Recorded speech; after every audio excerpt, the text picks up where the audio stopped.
Entre Kuroko's Basket, The Last Dance, Uncut Gems et dorénavant Hoops, les fans de la balle orange sont choyés par Netflix.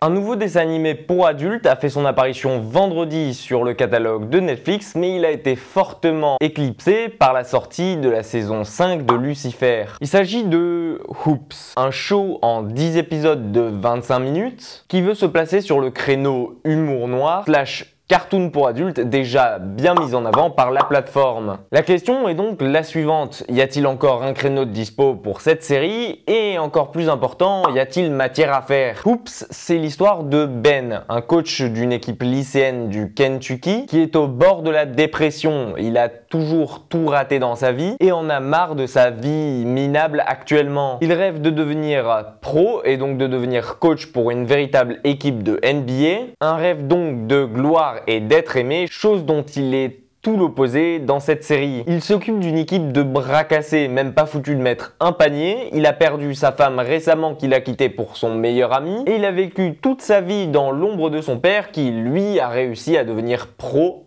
en NBA. En somme, c'est un loser qui souhaite devenir riche et qui a tout perdu, même sa dignité. Tout au long de cette saison 1, on apprend donc à découvrir de nouveaux personnages qui vont agrémenter ce nouveau cartoon pour adultes. Il y a bien évidemment Ben, le coach dépressif, sa femme Shannon, son meilleur ami Ron, et à eux trois, ils fonctionnent comme le triangle amoureux principal de cette série. Après viennent bien entendu les élèves de l'équipe de basket et Opal, qui est la proviseure du lycée. En soi, Hoops, c'est sympathique à mater comme ça quand on n'a rien à regarder ou quand on sait pas quoi regarder sur la plateforme, car la série n'a pas vraiment grand chose pour elle. Les sujets qu'elle aborde sont assez vagues ou ont déjà été vus dans d'autres shows auparavant. Et on ressort souvent de ces épisodes en se disant qu'il manque quelque chose qui pourrait faire son identité, quelque chose qui fait sa marque de fabrique, bref, quelque chose qui, en le voyant, nous montre que ça, c'est Oops. Qui peut être en soi relativement dur dans une saison 1 et que je peux comprendre. Pour talonner d'autres shows comme Rick et Morty, BoJack Horseman ou encore Paradise PD, va falloir mettre les bouchées doubles. Car vouloir exister sur un format cartoon pour adultes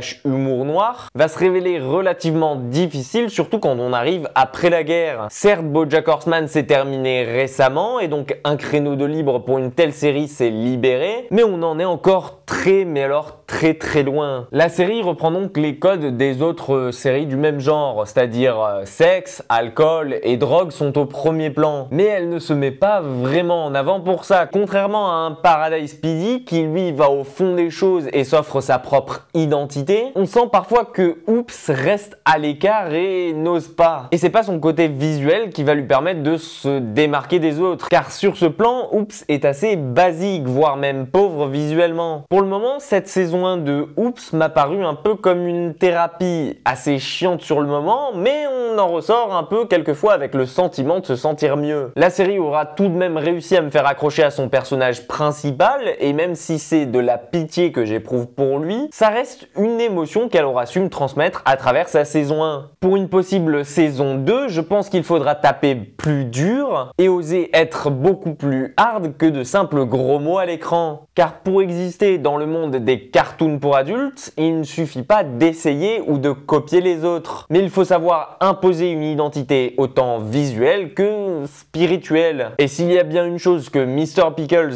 Rick et Morty ou encore Adventure Time ont bien compris, c'est celle-ci. Bien, je vois que vous êtes occupé. Joyeux Noël, Rick. Au final, Oops n'est pas un mauvais cartoon à proprement parler, c'est juste qu'il se cherche encore un peu et c'est tout à fait normal sachant qu'on n'en est qu'à la saison 1. Mais on pourra pas dire que cette saison ne nous laisse pas un goût amer en bouche, qui pourra en décevoir plus d'un qui, comme moi, fan de cartoon pour adultes, s'attendait à quelque chose de l'envergure d'un American Dad. Et voilà, c'est déjà tout pour ma critique de ce nouveau show disponible sur Netflix. Si vous l'avez aimé, vous pouvez la partager, la liker ou même vous abonner, ça me fait très plaisir. Et quant à moi, je vous dis à très vite pour un gros film très attendu et je pense que vous savez lequel.